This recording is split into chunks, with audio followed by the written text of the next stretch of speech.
Hello, everyone. It's going to be May. Well, it's actually been May for about 9 days when we record this. This is May 9th, 2020. We are now well over 50 days into the Illinois stay-at-home shelter-in-place order that has been put on during the COVID-19 pandemic. But the Balcony Brew Review continues on with our Corona Chronicles. Paul M. Banks made that name, not me, and he is here on the call. With the call, I guess, or the podcast. I guess it could be a call or a podcast. I am Larry Hawley, of course, with Paul. Paul, say hello. Hey, how's it going? Happy Mother's Day Eve. Happy Mother's Day Eve. We are very close to it being Mother's Day Day. Taping this here at about 11 o'clock on a Saturday night.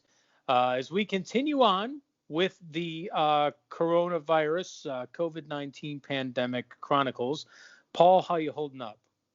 Yeah, I'm doing okay, all things considered. The facial hair is coming in nicely, and the hair is growing long. And I think when they lift the stay-at-home order, I think it's gonna be a while before I get a haircut. I think I'm just gonna let it go. Well, I've been only shaving my head about once a week, so I guess that's more like my brazen hair thing. Since I decided to shave my head now 8 years ago. 8 years ago. Best decision I ever made in my life. I made a lot of them. Best decision I ever made. Why was it such a great decision? Because I was self-conscious about my hair for 10 years and I couldn't take it anymore. Should have done it 10 years ago.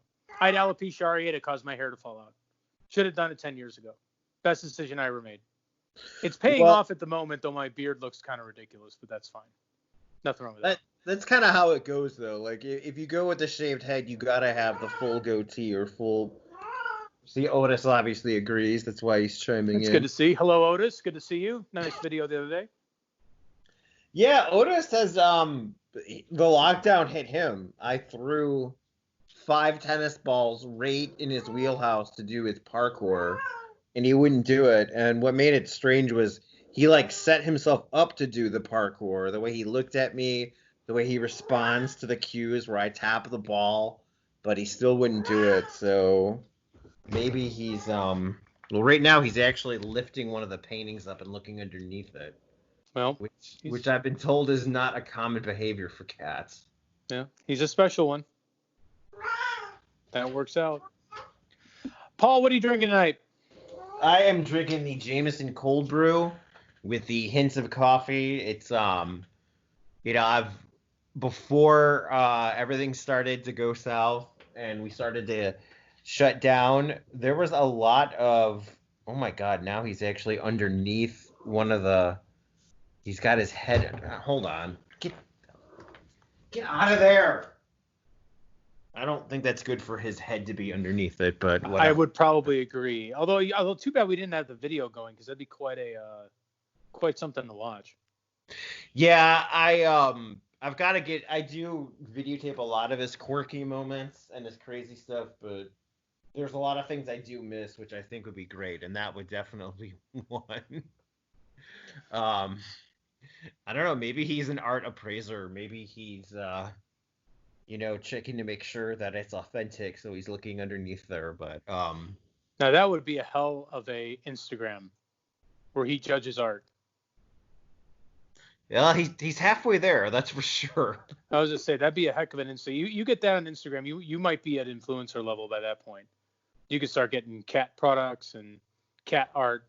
That would be something pretty insane if you could pull that off.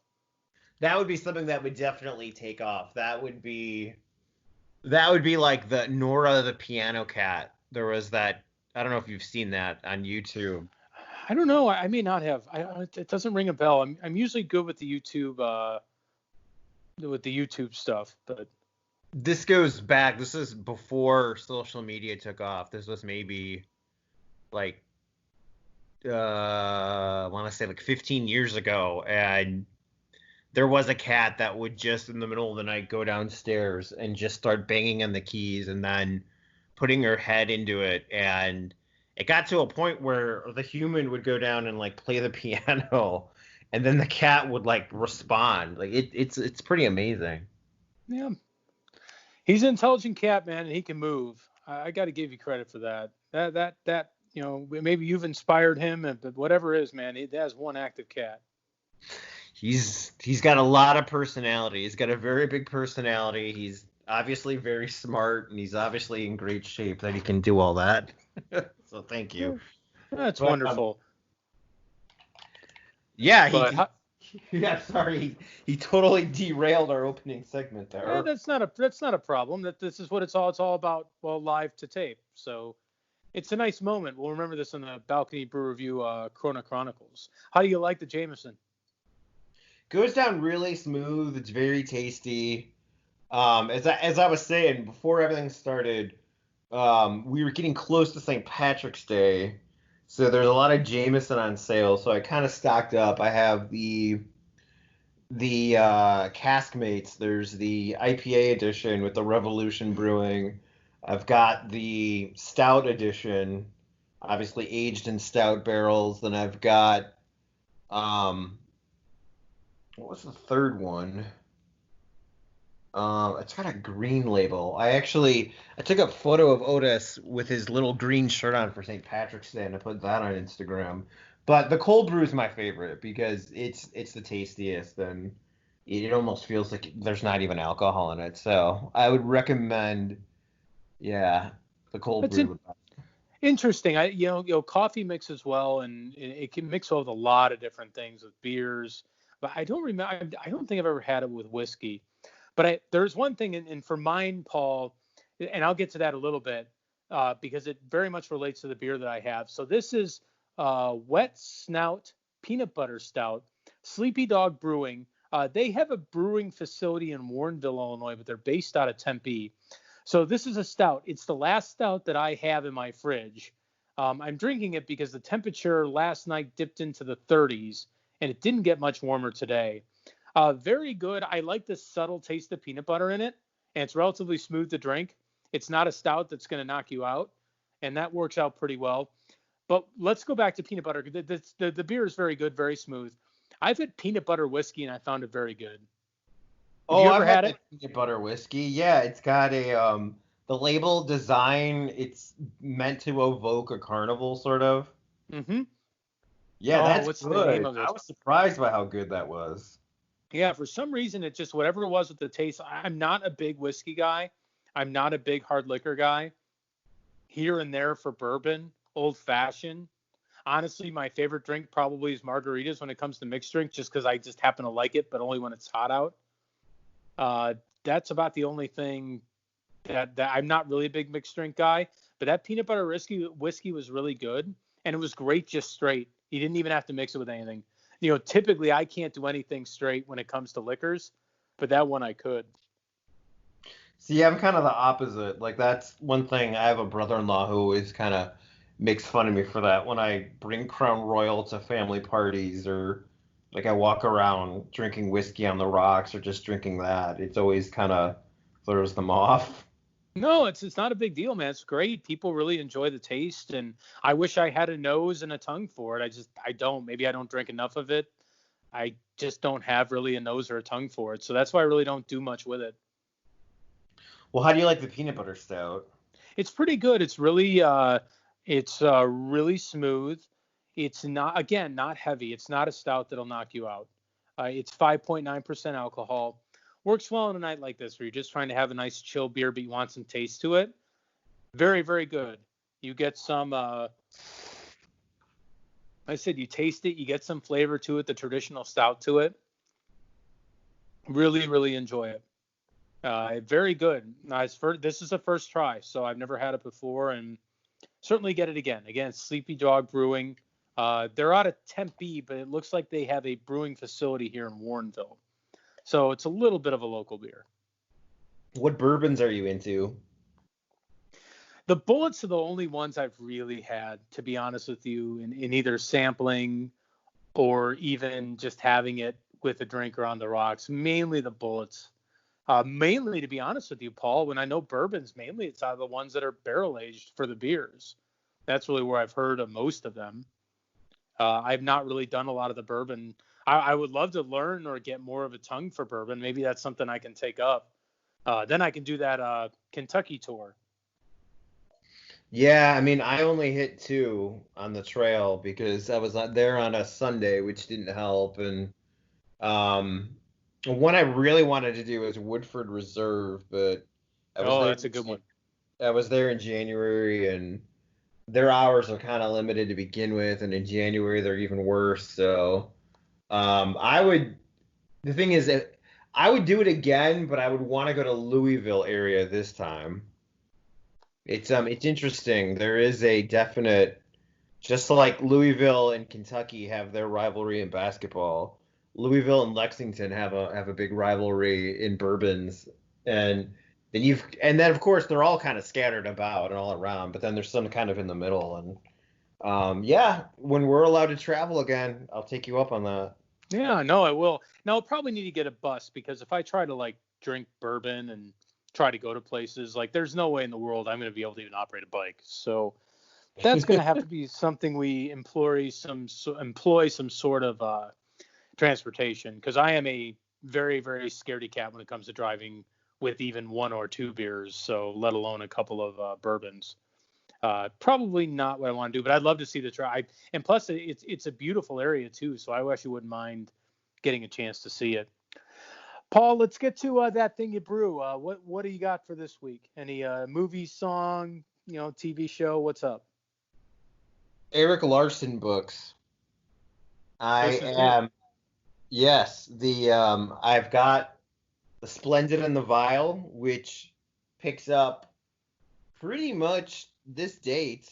Well, yeah, May 10th, kind of starts around May 8th, 1940, and it's basically a lot like Anthony McCartan's book, Darkest Hour, How Churchill Brought England Back from the Brink, which they made into obviously the movie that was so well acclaimed. And the next time I see you IRL, I will give you that book.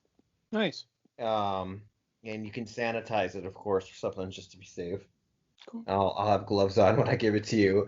And yeah, so The Splendid and the Vile, I've just begun, and it's 502 pages, and it's just gonna fly by. I mean, it's everything Eric Larson does is amazing, and with Devil in the White City as, maybe the only Chicagoan who actually reads books but has never touched that book until quarantine, I was just like, well, you're gonna have to, I mean, I'm really shocked that I never.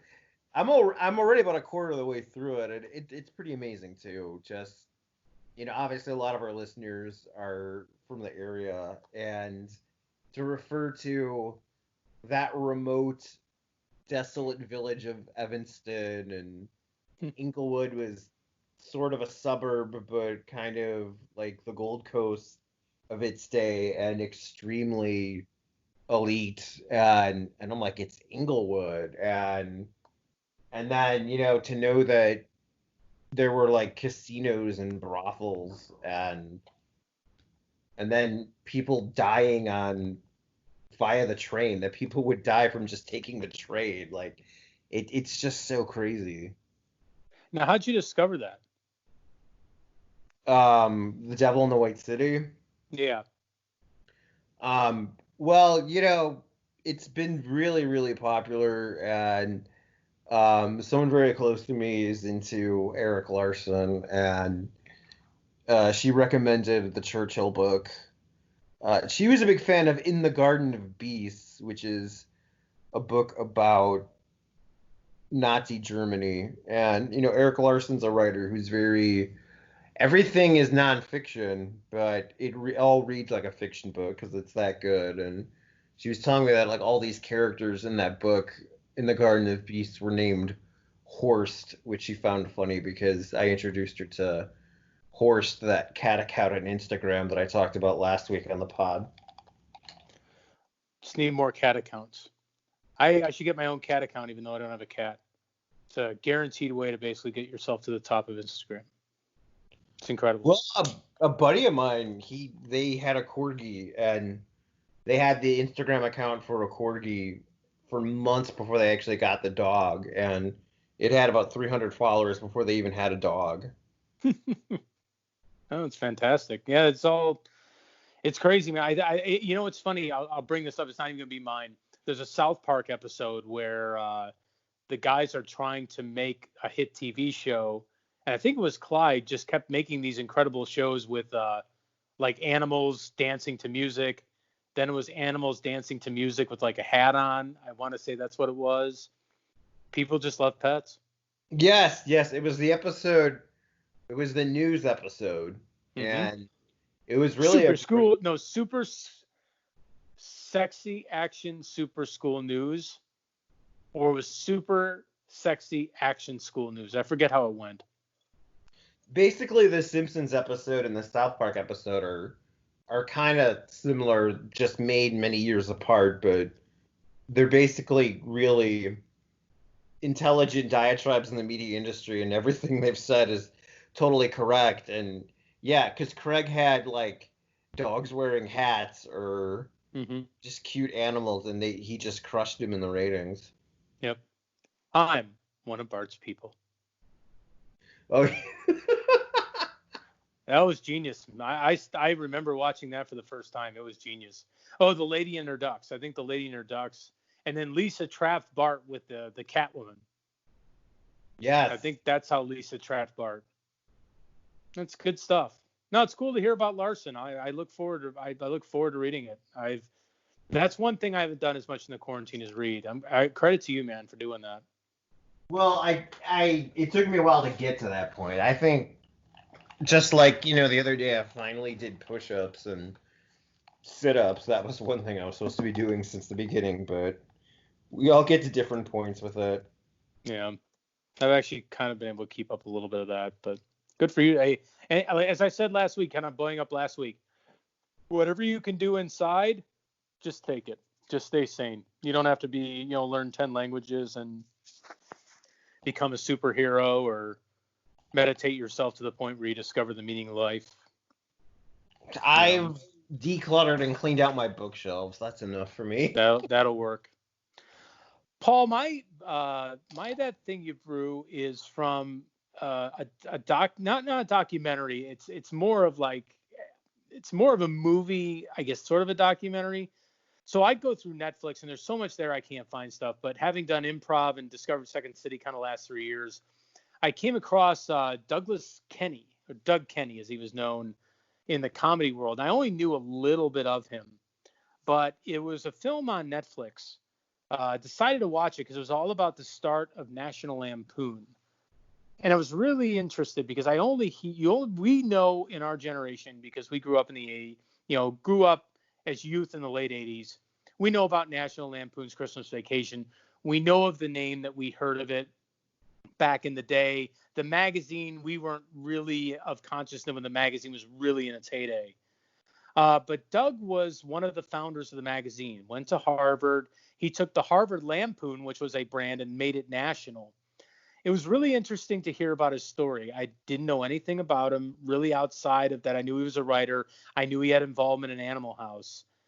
Really interesting to get a chance to see the mind and how they portrayed the mind of a true comic genius, because comedy is something that I could never really be a successful comic. It's just something I've really enjoyed to kind of partake in a little bit and then kind of learn about. Doug was a really interesting character.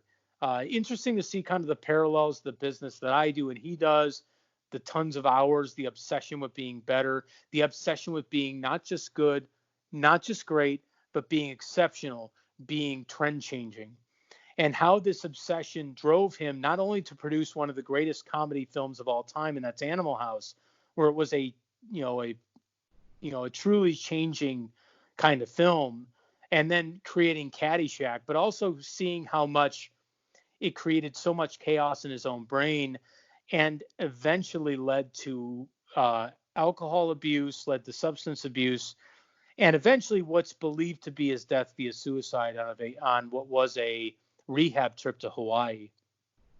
Really, it was a very interesting story to discover, a very sad story to discover, because you saw somebody who fell victim not only to his substance abuse, but also to his own ghosts of not being able to reach the unattainable level that his own mind had set for him. Really interesting story to learn, a sad story to learn. And again, another great comic genius who dies in his mid 30s. So he was in the Belushi Farley range of 33 years old.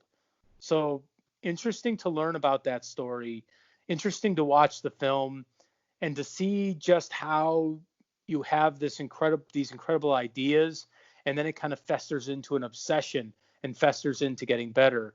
I've kind of, by no means, have I had nearly not even one ounce of that success, but really interesting to see how this another kind of comedy guy who changes the way things go kind of falls victim to his vices, to his own self-consciousness and drive for glory.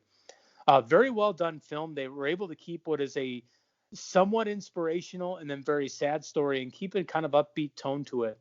Really enjoyed the way that the film makers went about creating it. The film, should have mentioned this before, a futile and stupid gesture with Will Forte playing the role of Kenny. Highly recommended to anybody who enjoys the comedy world, is interested in the history of comedy, especially if you get down to the bedrock, because there's a lot of Second City people that were a part of the radio side of it, a part of the broadcast side, part of the stage show Lemmings that National Lampoon put on, and then of course the National Lampoon films, which featured a number of Second City and Saturday Night Live people. Really, really interesting to discover it. A whole new story to discover just on a random thing. I'll definitely check it out. I'll put it on my Netflix queue. I mean, comedy is definitely the kind of genre where it attracts people who have felt on the outs or been on the outs and have something to overcompensate for. So I think maybe that's what kind of leads to this sort of thing. Yeah, and it's in watching these kind of things as somebody who's kind of learning about mental health and their own mental health. I've watched documentaries on Belushi, watched documentaries on Farley, and now seeing this one on Kenny, you see a pattern, where you have this incredible success, yet at the same point there is a hole, and that hole is filled by self-doubt, or maybe more created by self-doubt than necessarily filled. But then that hole is filled through obsession to be the best, alcoholism, through drugs, and then eventually it leads them down the path. I mean, obviously, I'm a huge Farley fan. You saw it, at the end of his life, how much it took him when he was doing some of his best work. How much it denied him. Who knows what we would have gotten out of Farley? Chris was supposed to play Fatty Arbuckle in his first serious role. What would Farley have done in a serious role? We'll never quite know that. What would John Belushi have done in Ghostbusters? Because apparently Dan Aykroyd was writing that, and he had a part for Belushi in it. How much would Belushi's career have, maybe pivoted had he gotten the chance to be in Ghostbusters? Things we'll never know. Kenny in his story did not like the direction that Universal took Caddyshack, because they wanted it to focus a little bit on the gopher. They didn't want that. And, Kenny was really upset by that. He believed it made it a worse movie. Little did he know that, unfortunately after his death, Caddyshack would become this incredible sports hit. You might even see it on a couple of top 10 sports movie lists. In fact, it's usually on at least a few that I see. And he didn't. The movie drove into a deep depression and, ended up kind of contributing to his suicide. Amazing those kind of things that happen with these incredibly talented people. It's devastatingly sad. It really is, especially in that era where you had Belushi, Kenny, and then eventually Farley not too much longer. He thought that there was too much gopher in it. He felt they shouldn't have done that, or what? He had an issue with the way the film was being presented. He wanted to present it in a different way. So he had a different cut than what the studio wanted. And he believed the studio cut, which is kind of what they ended up going with, was much worse. He didn't really like it. There's an incident in there, I don't want to give it away. I mean, obviously this is all to the histories, but, he showed up to a press gathering before it inebriated because he was upset about it. He couldn't believe it. For him, it felt like a failure. Remember, Caddyshack was his first big film, as I learned after Animal House. And Animal House was this transformative financially and creatively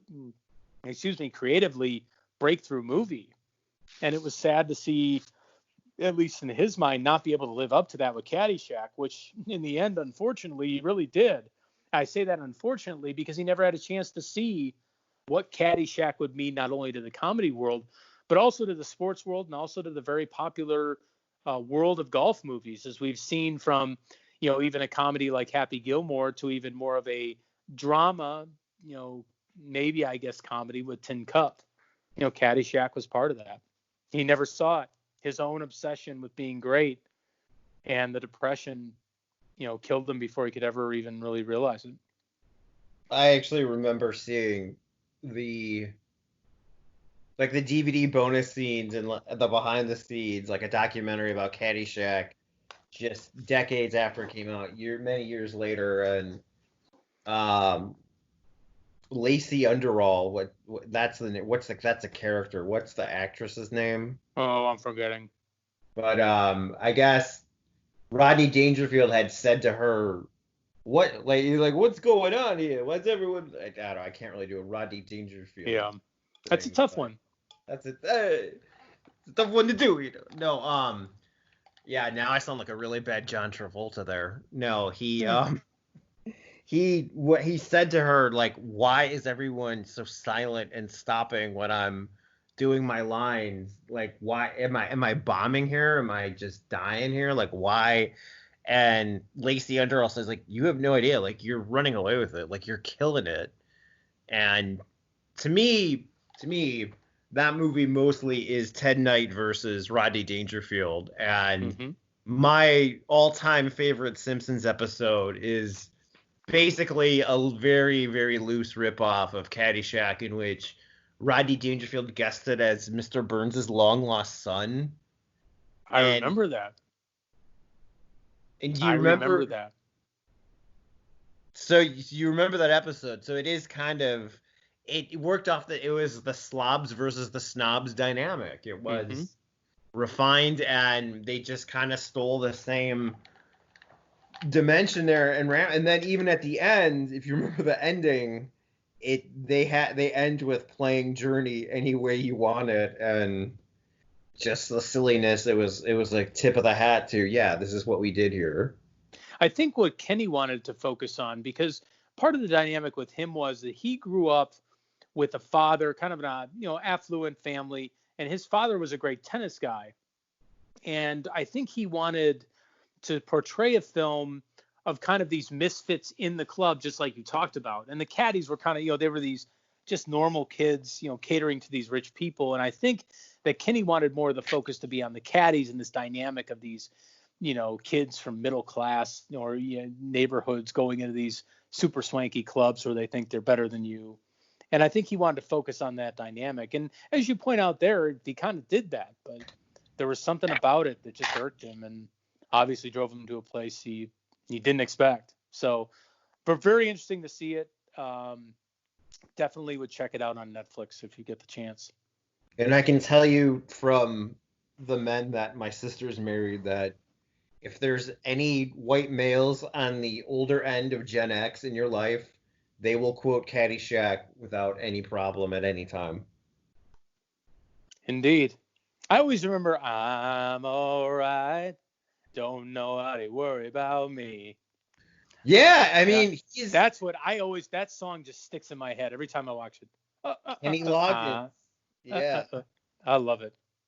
Well, that shows you that, I mean, that song's obviously written about Michael O'Keefe's character, and he's the main character, he's the lead, and yet we were spent all this time talking about different characters, and maybe that's what irked him so much, is, like you said, he wanted the caddies to be the focus when you've got all these other supporting characters who kind of overshadowed him.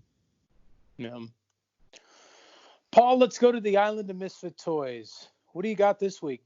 Well, we already started to cover it in the open, and my Island of Misfit Toys is about broadcasts being derailed by animals or kids. And I remember as quarantine started, someone had tweeted a GIF or a clip of, I think it's the BBC. It's definitely the Business News Network. Maybe you've seen it. the man is sitting in his den and he's talking.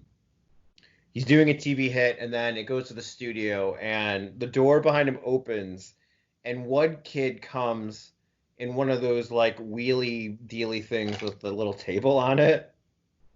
And then it's not too long until like his second kid barges in, and it's just so funny to see him get so nervous. Eventually, his wife, the mother shows up and she gets the kids away, but it just one of the things that went crazy viral.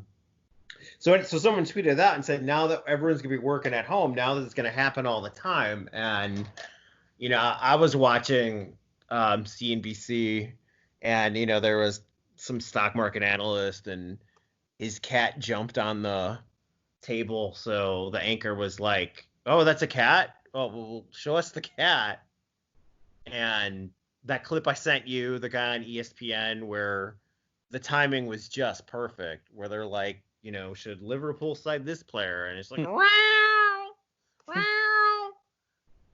Yeah, Otis didn't like that. He just growled at me for that. And so that's my thing is to see, pets, and now that everything is at home, how funny that can be. We all need something, man. We need something simple to make you happy. That you really need it. And you need it more now than ever, because I think, as we were talking about, we're kind of in the dog days now of our little predicament. And I shouldn't say predicament, but for all of us, staying inside, you see the numbers go up. And don't forget, every day, Paul, we're hearing about hundreds of thousands of people dying. Not just like one or two. We're hearing about hundreds of people dying, even thousands if we go locally. No, excuse me, if we go nationally. That wears on you a little bit, and it can subconsciously wear on you. We need all the cat videos we can get. We need all the strong stuff, but you got to have those interjects of things that happy things that just kind of keep you sane.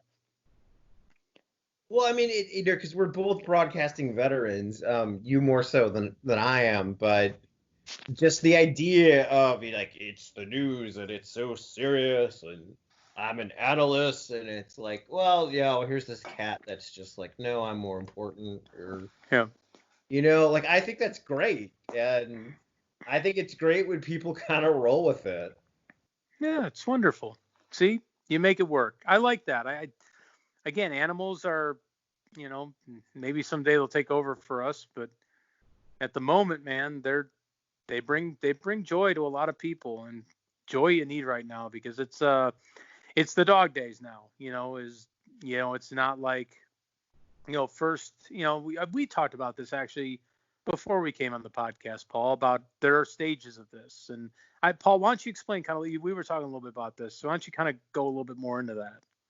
Well, I think the initial stage was we're all in this together, we're all mobilized. It's kind of like, in World War II, refrigerator companies made machine guns, and Ford made bomber planes instead of cars, and I think at that point we were all kind of like on the same page, and there was that challenge of it. There was the idea of, yeah, let's rise up to this, let's conquer this, and there was also the ambition of, this is going to be tough, it's going to be hard, but we're going to stick it out, so let's do it. And then you kind of lock in and you lock down and you settle in, and then you're like, oh, well, this is novel and quirky and different, and let's see how we can be creative with this in order to pass the time, and how, okay, well, we're deprived of XYZ, but we're going to generate ABC to compensate for that. And, the ironicness, and, we had some jokes with it. And then you get to the point where every day is the same. And it's just like the height of tedium, and the repetitiveness just hits you. And now you're kind of like, yeah. And it's not cute. It's not funny. It's not quirky. It's not. Now we're at the point where, well, I don't know. I think this is a good time for me to bring this up. HBO Real Sports had their first episode since the pandemic, I'm and this sure is it what was tremendous. Yes, as always, they've got a very thought-provoking, eye-opening segment. Then they'll have a segment on some sport that like you've never heard of or no one pays attention to. But um, no, this was really interesting to me. Like I did not know that the world of sports was the absolute. They were the guy at the bar way past last call that the bouncer has to kick out. They use San Francisco as an example, but they kind of implied or they showed some instances in Philadelphia. You could kind of take the same principles and apply it to other metropolitan areas in which city public health officials would say no mass gatherings and Facebook sent their employees home. So did Google. The symphony, the opera shut down, but like when the health warnings were going out, the San Jose Sharks still played 3 more home games. The San Jose Earthquakes played on. The Warriors played up until they showed like the Warriors stopped right before tip off, and it sports was kind of the last to really go, and according to the epidemiologist they talked to and the viral, you know what I'm talking about. Yeah. Yeah. The virus doctors, they worked with some modeling programs, and this was a compilation model. This was just not one model, but this was kind of bringing together different studies, and they estimated that on March 11th, the last day that we had full sports, there were 34 sporting events, and they believe that that exposure led to close to 80,000 new symptomatic cases, obviously more cases of people who were asymptomatic, and 845 deaths. Sad, man. I mean, that's a lot. I mean, I'm just trying to say more, not just a lot, but it's like it's a lot to take in because think about it. If they had, let's just say we go back to March 10th, and going when we taped the day before we taped our podcast episode, let's just say they just go ahead and say, you know what, March 10th, let's put a pause. So March 10th would have been the last Bulls game here. I wouldn't say it was a full house by any means, but an okay crowd at the United Center. So if they put the brakes on that, you got a shot to maybe not have that many people. But I don't know about you, Paul. I mean, I remember on March 10th, the biggest thing was they wouldn't have crowds. There wasn't any talk about stopping sports yet. Right. And I kind of watched this episode thinking about myself kind of being in denial about wanting to accept what was about to happen, while at the same time kind of realizing it because I kind of felt like my Indianapolis Big Ten tournament trip could be in doubt or something. The last sporting event that I wish now I could say it was something cooler or more fun or better, but it was Penn State at Northwestern basketball. But at least I can say this: press row was very spaced out, and the arena was pretty empty, so you could have a lot of social distancing. But man, And Northwestern won. In Northwestern upset a ranked team. Yeah.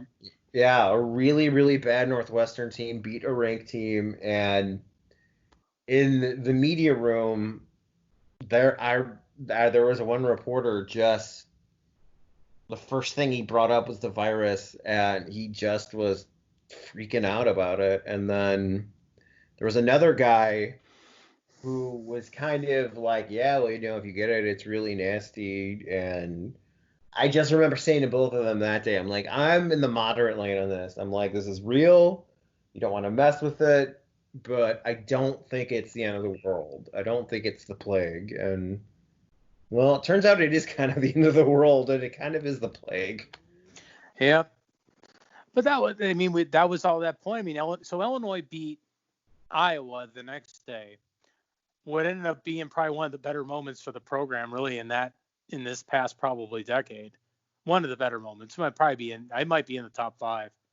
And at that point, Paul, there was still crowds going to be there for the Big Ten tournament. The crowds were there, I believe, on March 10th for the Big Ten tournament. There was no doubt they were going to play an NCAA tournament at that point.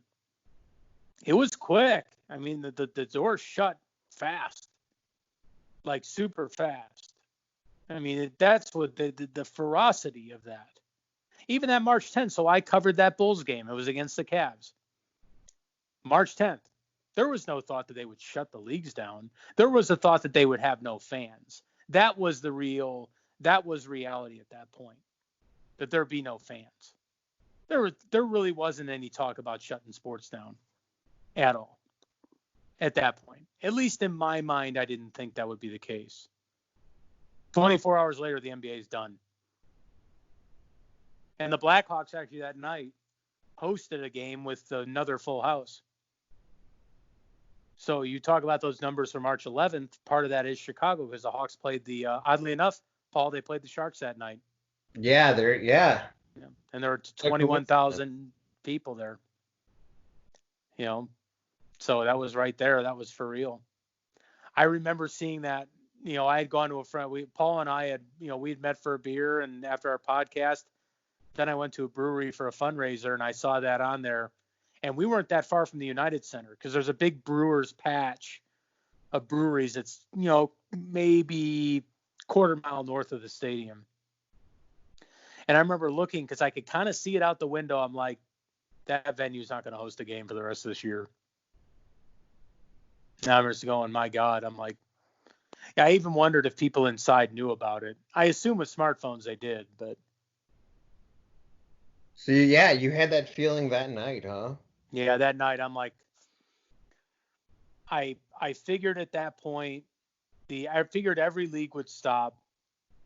I had concerns about the NCAA tournament, but I thought that they could wait. I thought they might try to wait it out. But so that was 8 o'clock on Wednesday, and I want to say the tournament was called off 3 o'clock or so on Thursday. That's it, man. From Sunday at 9 p.m., we're going to have the NCAA tournament. Everything's going to be normal. Tuesday, we don't have fans. Wednesday, you're suspended and done. Just like that.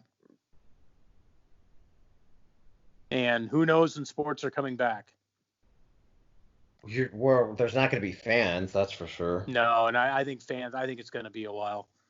I would say right now for fans, and I don't mean to be like super negative, man. I'm thinking baseball's opening day in 2021. Yeah, the Premier League is thinking they're going to have fans in October, but that seems ambitious to me. Yeah, that's kind of where I think my mindset is now. That when the pandemic began, my first hope was that they would have fans in the stands by August or September. That late in the year you could start having social distancing crowds. I think MLB, if they start, and I do still think there's a little bit of an if they start, I don't think there's anybody in the crowd all year. Well, Joe Buck appeared on that episode of Real Sports, and he brought up that they're probably going to pipe in crowd noise if they do it. They could. You could do something virtually. I don't know if you want to put like screens up with fans, and I mean, you could have fans like either pay or get a lottery to be one of those like screens watching the game, or you'd almost be like a FaceTime type of thing. It'd be interesting. I guess you could see how people get creative to put people in the stands. Taiwan, where they've got robots that play the drums. Yeah, I mean, you could do that. You don't know. I mean, you could do that if you want to. Creative minds can thrive. Too. Yeah, creative minds can thrive in this time, and we'll have to see what becomes of it. But I think having real fans like in the stands with a full house, opening day 2021 wouldn't be a bad goal. How did they play the World Series in 1917, 1918, and 1919? Well, I mean, they played it in front of crowd. I mean, so in 1918, the Cubs played in the World Series against the Red Sox, but they played at Comiskey Park because Wrigley had just been built a couple of years ago. It was too small. Right. I know that there were fans down. There were conflicts. Either fans were upset about something that had gone on. I think Chicago might have even had a bombing or of some sort before. A bomb went off at the courthouse that morning. Yeah, it was a weird circumstances. So I don't think the crowds were that big. I don't think they were distant. I don't think it was anything like that. The games went on. I mean, so Chicago had a big part in those. 17, the Sox won the World Series. Cubs lost in 18. Then obviously the 1919 series with the Sox is, left Class, infamy. yeah, the most interesting thing to ever happen in sports, in my opinion. Yeah, one of them. Just think they tanked the series and they still needed 8 games to do it. Cost the White And Sox a dynasty. but everything that I've read about 8 men out and the Black Sox, the other storylines were about the war. There was never anything about the flu. And I did read a book in 2018 that was the centennial of the 1918 World Series, but I just totally different. I mean, totally different frame of mind from today. Yeah. Like to even think that you would have a World Series in. I mean, because here's the thing though, like if we restart and then someone gets it and then you just shut down, it's better off just not starting. Yeah, I mean, what's the protocol if a team, like, let's just say two, so the Bundesliga, one of their tier 2 teams tested positive, 2 of their players tested positive, so they're shut down for 2 weeks. So what if the Cubs or White Sox have 2 players test positive, which could happen, and then you're shut down for 2 weeks? Do they just keep playing and they don't do it? It's a really tough thing to do, and I know they need revenue, and I know that those sports could be on TV. That's why I think this could be an asterisk year. I don't really know what could. It could be one of those years where maybe just playing baseball is just a thing. Maybe just getting on the field is just a thing, and individual achievements and championships kind of are, well, they are what they are. That's something I've thought about. Maybe they just play 80 baseball games, and if a team sits out for 2 weeks, then they adjust, and when the season ends, regular season ends, well, that's it. You play baseball, you get something there. And then if you want to find out a way to have a tournament, maybe you do by winning percentage, then you have a tournament. They have to be creative. But I do think there is a possibility they don't play. NFL is going to play because the NFL is going to play. And they have a little bit of time on their side. Again, the NFL could really probably kick off in November and still get things done. Baseball, they're on a bit of a timeline here. Yeah, really... the NFL, I think it's just because it has that motif to it, the very high risk. But if you actually think about it, it'd be the worst sport because it's so much nothing. contact. Yeah, and the biggest crowds. Don't even get me started on college football because God only knows what's going to happen there. Yeah, that's That's a mess that's going to, I mean, if somebody figures that out, they need to be put in charge of the NCAA because that's going to be, I mean, I just think it's going to be probably some conferences, or it's going to be some are just going to sit it out. Some are going to play. I think it may be by a conference. Maybe it's a conference vote. And then do you have only students? Do you, that whoever could figure that out should be in charge of the universe. Yeah, it's a mess. There's so many different dominoes that can fall. Oh my God, that's a whole other podcast. Yeah. But for, kind of going back to that, Paul, for my island choice this week, so I turned 40 in a couple of days. Mm-hmm. And what's weird to me is because of the virus, there really isn't a lot going on now when it comes to sports. And it forces you to focus on the past. And the past can be good and it can be bad. And for me, I'm a person who, I had a TV career, but I wasn't as successful as I wanted to. I didn't relate to people as well as I wanted to. And I'm telling you, man, every single failure comes back during this time, which is focused on the past. I remember things I regretted. I remember things I did wrong, things I could have done better, have all come back during this time. And it sucks. Like, I'm not going to lie. Like, it sucks. Like, I guess this is like, there's always a good and a positive, and not a positive really, but you have your good times and your bad times. Of the last few weeks, man, approaching a 40th birthday, which is a milestone, and then you have the overly focus on the past, it's a mind melt, man. It's crazy. And I would be curious if anybody else listening has it. Man, it's been a lot. It's been a lot to think about, and you wonder, like, at 40, you start looking at other people who are more successful. You start thinking, what did they do that I didn't? When peers are much farther ahead of you, and it's weird, man. It's been kind of a mind cooker for about 2.5, 3 weeks here.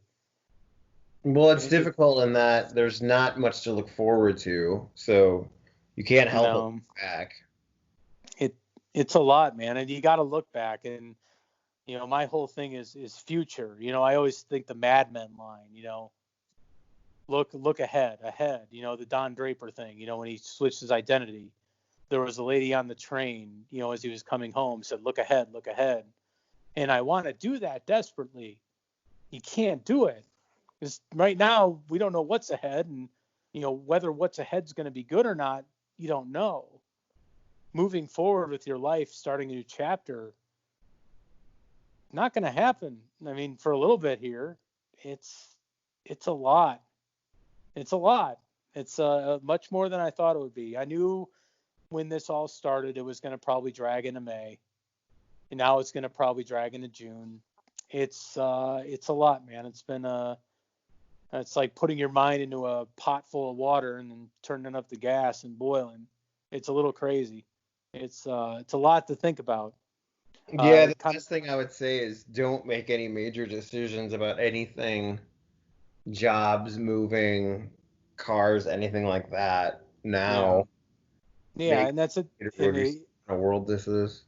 And it kind of comes back to my point last week, Paul, with the island choice last week, is that during this time where you're sheltered in, really just kind of getting through it sanely is going to be your greatest achievement. It's great to do stuff inside, and if you learn a language, sweet. If you learn how to cook, even better. But if you stay sane, it's successful. I don't really think you've got to light the world on fire to do it. It's a lot. Yeah, I agree with that.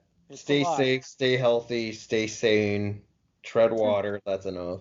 Yeah, I think that's what you do, and then you hope that when you get the chance that things will be good. But it's just interesting because as we being sports people, the past is kind of what you have, because right now the big story of the day is maybe they'll return at this point. That's really the big story. Some are going to come back. Your social distancing sports will come back. Your NASCARs can come back. Your golf they'll play as long as they want to. Maybe tennis can come back. They'll just have to have a lot of tennis balls, just because because of the whole germ distribution. But it's a lot, man. It's past comes back, so you just got to keep your mind in the right place. Yeah, I would agree with that. I mean, I've been looking. This is usually when I've gone on like big trips. Has been at this time, this month, and I've been kind of looking at scrapbooks or Instagram on these days. Many years ago, I obviously the phone will do that for you. Yes, it'll send that, but that I think would make a good. I think I have some good material for next week. I can talk about with that one. It'd be wonderful. It'd be good. So, Paul, for one last sip, what do you got? I've learned the hard way what the rest of the world does to slam Americans and rip on Americans. And yeah, Otis doesn't like it either. That was a perfectly timed meow, by the way. Yeah, he's like, yeah, he is offended by this, obviously, because he's an American. Christian Pulisic is the number one, or among the best SEO terms for my website. I rank really high in the Google machine in the search result pages for Christian Pulisic. So I'm always on the lookout to see what's the latest thing he did on social media, what's the latest news with him. And when I search him on Twitter, and this kind of goes back to what we were talking about last week when I was saying about how social media likes to game the system to put the stuff that's really incendiary up top in the search results. And I fell for it, and I totally took the bait. I saw a couple of the couple instances of the phenomenon I'm about to describe, and I got angry and reacted, and I'm like, okay, now I just wasted time going down the rabbit hole on Twitter because this is they make jokes about Christian Pulisic being a school shooter or being a gun murderer because he's American.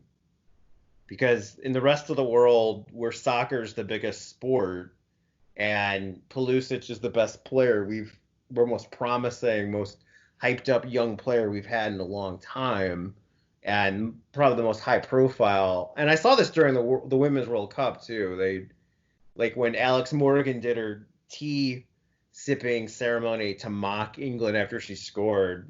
A lot of the people were like, "Oh well, we'll mock the Americans by reenacting a school shooting." And with Pulisic, I see those kind of like, well, how come he didn't shoot in that game? Well, he wasn't at a school or and not. And it just I just am like it. I can't believe that that's where they go with this. You know, people get upset, man. I mean, that's what, for whatever reason. Yeah, and there's reason. I mean, people just, that's how people react, especially on social media, where it's complete. Twitter is complete war, especially now. Yeah, it's just a just total cesspool. It's a hellscape, and um, I mean, yeah, obviously, I'm one of the most outspoken. I'm all in favor of gun control, and I obviously am very upset by how we don't have gun laws in this country. But I really don't like to see. I mean, Christian Pulisic is just some. His whole life has been playing a sport, and he's 21 years old, and like, don't. But that's how they see America, and it's all over the world. It's people from all different continents and other countries. I'm sick of seeing it, and I hate you, Twitter, for showing me that all the time because I'm trying to get work done, and you're wasting my time on crap. Yeah, yeah, Twitter. It's awful. Yeah, some But of it's just awful. yeah, but I kind of wanted to bring that up because it's always it's kind of I thought a lot of people who maybe aren't into sports would be interested to hear that that's what they think of us out there. Yeah, it's sad to hear, and we see it all the time. I said, Paul, you and I are on Twitter all the time, so we see all the war that started on there. I mean, Facebook's for bragging, Instagram's for fun, Twitter's for war. And it's always kind of the way I've thought of it. Maybe Twitch is for entertainment. I gotta learn more about Twitch. What's Just seems like TikTok? something. TikTok is more of like the fun but quicker, fun but faster. There you go, fun but faster. Well, like I said last week, for me, I guess animal Instagram is where it's at. It is fun stuff. One thing that stood out to me, Paul, we kind of, as I'm on the past kick. So I bought a calendar for my apartment for the first time since I moved into the city. And I've just been kind of looking at it. And the one thing I've realized is just how slow time really is going. It's felt like for years the time has sped up. But man, it feels like 2 decades since Christmas. I don't know if you feel the same, but time is slowed to a crawl. It seems like Illinois beat Wisconsin in football about a year and a half ago. You feel the same? I do, but only with certain stimuli. When I heard that Peloton, if you wanted to order a Peloton right now, you wouldn't get it until late June. I'm like, well, they had the last laugh on all of us because I remember when, for some reason, the world was a simple, easy enough place where you could be where some people out there didn't have real problems and they got deeply offended by a Peloton ad. And then people like me had enough free time or enough stress-free days where I could spend time making fun of those people about it. And I just that was Christmas time. That was early December, and that was a big story that had legs for a while. And they tanked their stock. Their stock got trashed, and they had the last laugh on all of us. That seems like a long time ago to me. That seems like it was about a year ago. That seems like it was about a year. That seems like a year ago. That seems like a year ago. My nephew's going to be like a year 5 years to me. Yeah, I mean, that seems like a long, long, long time ago. My nephew was born. He's not even one yet. That seems like 2.5 years ago. I mean, it just seems so It just seems so long ago.